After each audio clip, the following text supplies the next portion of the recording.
Witam serdecznie dzisiaj po południu. JP Morgan o złotym. Sprzedają czy kupują PLN? To jest temat przewodni tego wpisu. Na samym początku zachęcam do subskrybowania, dodawania komentarzy i dawania lajków, jeżeli uważacie, że te materiały niosą dla Was jakąś wartość. Zaczynamy. Temat tego odcinka jest dom maklerski XTB. Informuję, że wykresy użyte, by stworzyć ten wpis, pochodzą m.in. z platformy X-Station 5, z której korzystam na co dzień i którą gorąco polecam każdemu. Andrzej Stefaniak. JP Morgan o złotym. Sprzedają czy kupują PLN? Pierwszy wykres, który jest w tle, pokazuje, jaka jest reakcja w naszym regionie i wygląda na to, że największym beneficjentem mocnego cięcia stóp procentowych w naszym regionie jest węgierski forint, który wyraźnie się umacnia względem krajowej waluty i ten wykres, który jest w tle, bardzo ładnie i wyraźnie to pokazuje, a dzisiejsza sesja, dzisiejszy dzień przynosi dalsze osłabienie krajowej waluty względem węgierskiego forinta, czyli ta tendencja cały czas trwa. Na wstępie należy zwrócić także uwagę, jak na samym początku nowego tygodnia, kiedy już emocje opadły, kiedy już bankierzy inwestycyjni, instytucje finansowe, fundusze hedgingowe zaczęły obstawiać dalsze scenariusze zachowania polskich stóp procentowych, jak to teraz jest w konsensusie rynkowym zawarte. No i zaczynamy od wyboru 3-miesięcznego, który nam pokazuje, jak bardzo dynamicznie teraz zaczyna ta stawka spadać. Natomiast perspektywy co do tego, jaka może być decyzja w sprawie stóp procentowych na samym początku października w Polsce, sygnalizuje nam rosnącą szansę na to, że będzie obniżka stóp procentowych aż o 50 punktów bazowych. Wniosek jest taki, że rozpoczęcie cyklu obniżek stóp procentowych w Polsce ma być nie tylko jednorazowym impulsem, ale na kolejnych posiedzeniach, na kolejnych spotkaniach Rady Polityki Pieniężnej mamy być świadkami następnych obniżek stóp procentowych i w rynku jest już nawet ponad 50 punktów bazowych obniżki stóp procentowych w październiku. Naprawdę rynek zaczyna wyceniać, że kolejne znaczące, skokowe, dynamiczne obniżki stóp procentowych będą miały miejsce, a już konsensus rynkowy na dziś zakłada, że będzie to co najmniej 50 punktów bazowych, czyli naprawdę koszt kapitału znowu zdecydowanie spadnie. Na koniec tego roku, czyli na przełom 2023-2024, rynek spodziewa się następnej obniżki stóp procentowych, czyli już w listopadzie albo w grudniu będzie następna obniżka stóp procentowych o 25 punktów bazowych. Tak pokazuje następny wykres. A kiedy zobaczymy na perspektywy na koniec 2024 roku, czyli za około 15 miesięcy, to widzimy, że w rynku jest ponad 200 punktów bazowych dalszych obniżek stóp procentowych. Czyli wniosek jest taki, że dalsze obniżki stóp procentowych w 2024 mają być kontynuowane. Wall Street, inwestorzy z londyńskiego City zakładają, że rozpoczęcie obniżek stóp procentowych będzie w Polsce kontynuowane i że za rok stopy procentowe spadną w okolice 4%. I to ma być spora ulga dla polskiej gospodarki. Bardzo dynamiczne cięcia stóp procentowych są coraz bardziej wyceniane i to nawet pomimo tego, że takie bardzo dynamiczne obniżenie na samym wstępie tych stóp procentowych nie uruchomiło obaw o to, że już nie będzie więcej obniżek stóp procentowych. Rynek zakłada, że będą dalsze skokowe, dynamiczne obniżki dostosowania stopy procentowej do tego, co się dzieje. I oczywiście ci inwestorzy zakładają w tym, że inflacja w Polsce pozwoli na takie obniżanie stóp procentowych. Przypominam, na tych stawkach inwestorzy, którzy mają grube miliardy dolarów, euro, funtów, złotych, obstawiają ścieżki stóp procentowych. No i wygląda na to, że obstawiają dalsze i to dynamiczne obniżanie stóp procentowych, czyli kosztu pieniądza w naszym kraju. No i teraz bezpośrednio odpowiedź na pytanie. Z JP Morgan o złotym. Sprzedają czy kupują? Dzisiaj o poranku był specjalny materiał poświęcony perspektywom co do tego, co się ma wydarzyć na złotym według Goldman Sachs i jak Goldman Sachs interpretuje te ostatnie wydarzenia. A teraz, dzisiaj znalazłem drugi niezwykle interesujący raport drugiego najważniejszego banku na Wall Street, JP Morgan. I w tym wypadku widzimy, że JP Morgan różni się w sprawie perspektyw złotego względem tych analiz Goldman Sachsa. Przypominam, Goldman Sachs prognozuje, że złoty w okolicach 4,60-4,65 będzie się konsolidować w perspektywie następnego roku i to jest dla banku punkt odniesienia. Natomiast JP Morgan, jak widzimy tutaj na tej analizie, sygnalizuje, że jest bardziej optymistycznie nastawiony do polskich aktywów i szuka miejsc, gdzie można znowu odnowić długą pozycję w polskich aktywach, w polskim złotym i że będzie szukał tych najlepszych transakcji.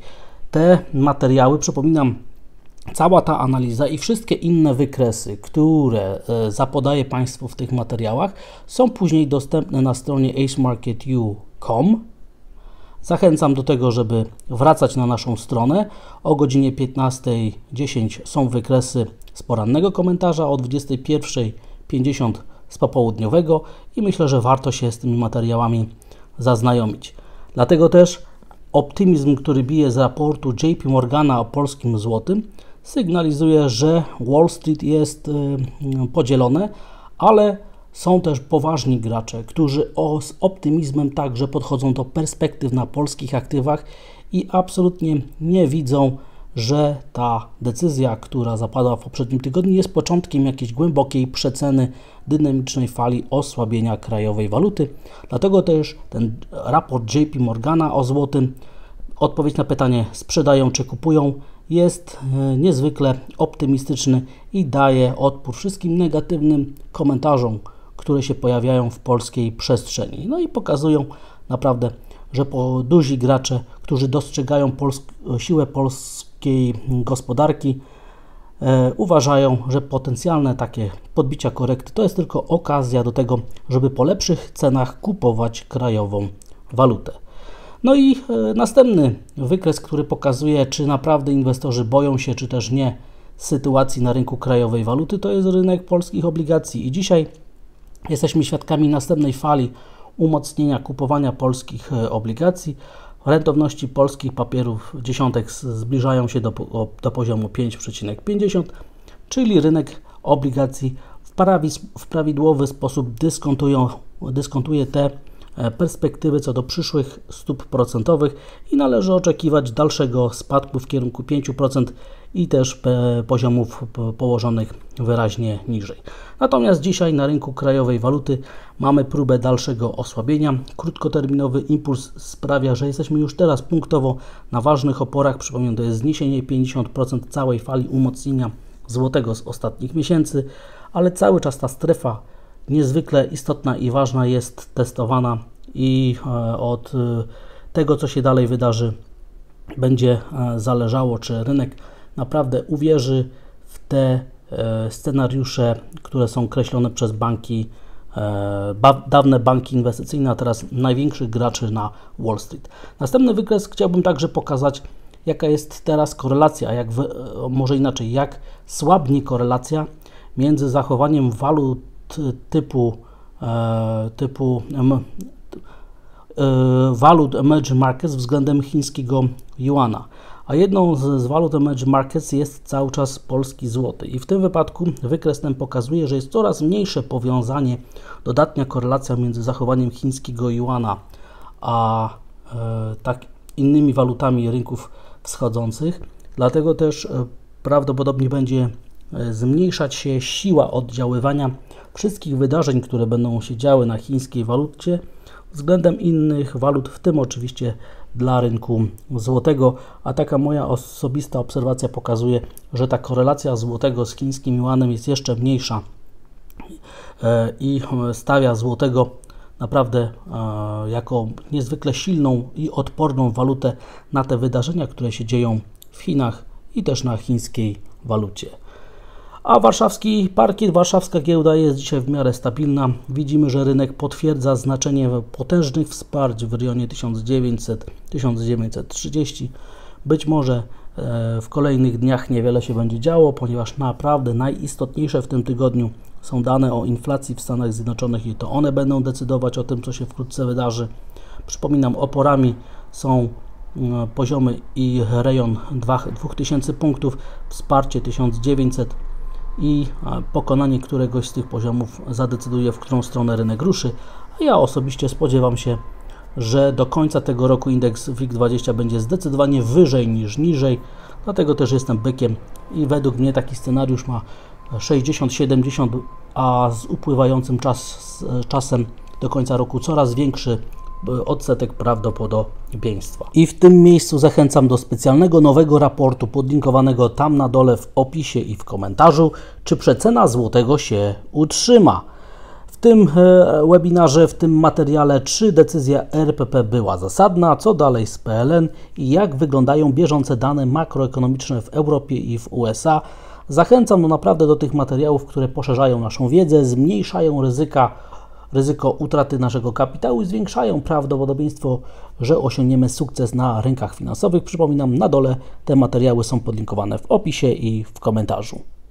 No i teraz przejdźmy do rynków zagranicznych. Zaczynam od nowych, ciekawych raportów pokazujących, jak bardzo Komisja Europejska obniża perspektywy wzrostu PKB dla strefy euro. Widzimy tutaj na tym wykresie, o ile zostały obniżone tempa wzrostu w tym i w przyszłym roku, jakie są najnowsze prognozy dotyczące inflacji w strefie euro oraz mamy tutaj odpowiedź na pytanie, które państwo z tych największych jest najsłabszym ogniwem w strefie euro.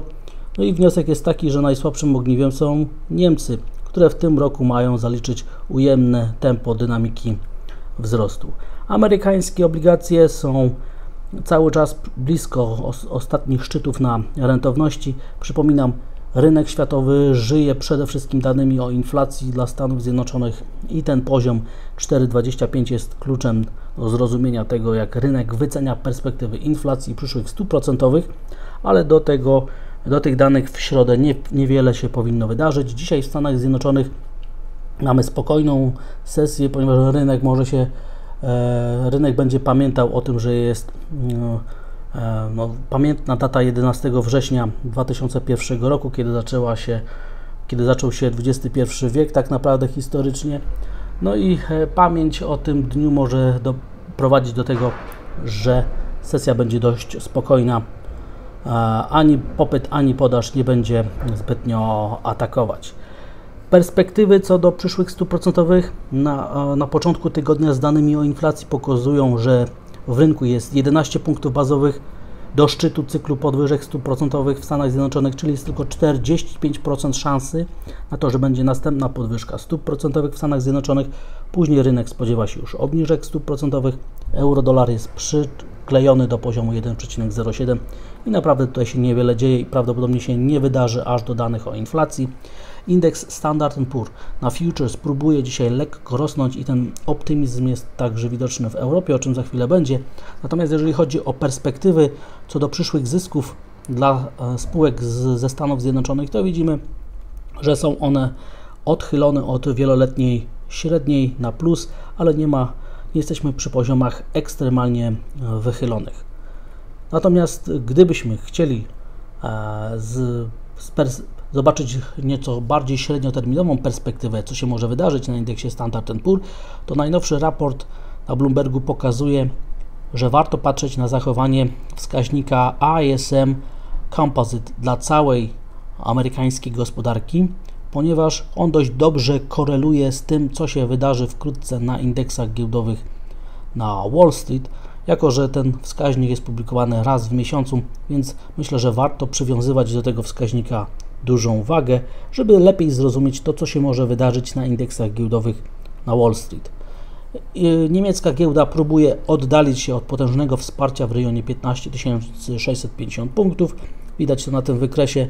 Natomiast cena złota, która dyskontuje zachowanie amerykańskiego dolara i rentowności, także pokazuje, że rynek spokojnie czeka na dalsze wydarzenia, ale ten optymizm, który płynie z futures na indeksy w Stanach Zjednoczonych i w Europie, bazuje na zachowaniu ceny miedzi, gdzie mamy próbę oddalenia od potężnego wsparcia $8100, co widać na następnym wykresie i też tą konsolidację widać na ropie naftowej oraz na Bitcoinie.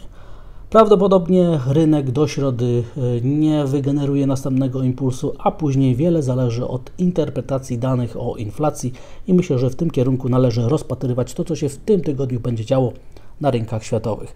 Drodzy Państwo, Zachęcam do tych specjalnych materiałów podlinkowanych tam na dole w opisie i w komentarzu. Przypominam, najnowszy raport jest poświęcony temu, czy przecena złotego się utrzyma. Link podlinkowany jest w opisie i w komentarzu. W tym materiale najnowszym, czy decyzja RPP była zasadna, co dalej z PLN, jak wyglądają bieżące dane makroekonomiczne w Europie i w Stanach Zjednoczonych. Myślę, że warto się z różnymi perspektywami co do przyszłości stóp procentowych zaznajamiać.